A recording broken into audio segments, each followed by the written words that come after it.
कल्याणपुर मालदारे समस्त ग्रामवासी एकजुट हो गाँव रे महावीर हनुमान पंचमुखी हनुमान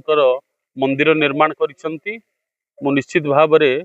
साधुवाद ज्ञापन करी ग्रामवासी मानू समस्ते गोटे परिवार सदस्य भाया ए कार्य नियोजित होती एवं गाँव जो समस्या अच्छी जो असुविधा अच्छी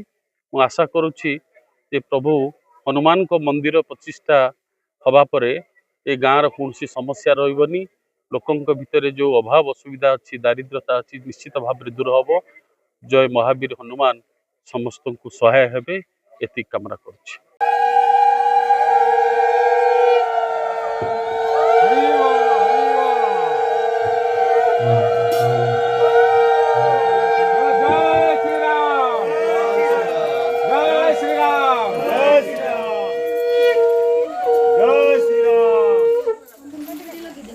जय राम श्री राम जय जय राम, जय राम श्री राम जय जय राम, जय राम श्री राम जय जय राम, जय राम श्री राम जय